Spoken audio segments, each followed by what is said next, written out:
Nag-request yung mga alaga ko, "Boss, pa-swimming ka naman." Sabi ko, "Sige." Yun lang pala eh. Tapos sabi nila, "Boss, ang boring, walang adventure." Sabi ko, "Gusto niyo ng adventure?" Pinag-swimming ko sila sa toyo, suka, bawang, paminta, at pampalasa. Mga tubang-tuwa.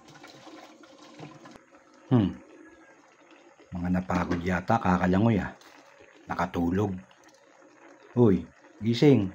Gusto niyo pa bang mag-swimming? Napalalim ang mga tulog ah.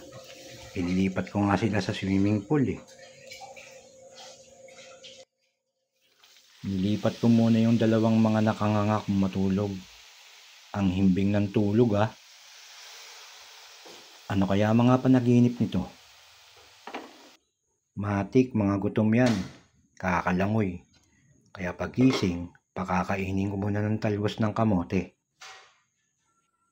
Nagprito na rin ako ng talong.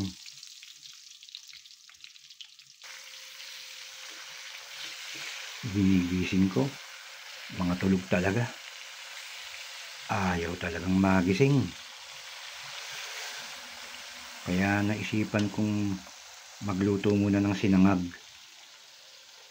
Yung mantika niyan, yung galing sa adobo.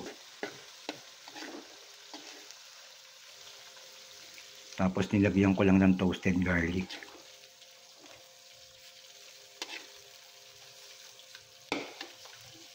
Nakatapos na akong magsinangag. Tulog pa din yung dalawa. Mabuti pa. Isama ko na lang sila sa transition.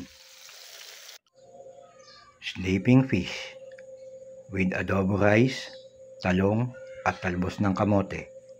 Masarap isawsaw sa suka, bagong isda, o kaya naman bagoong alamang. Bahala na kayong mamili kung ano gusto nyong sausawan. Basta matira, pulutan.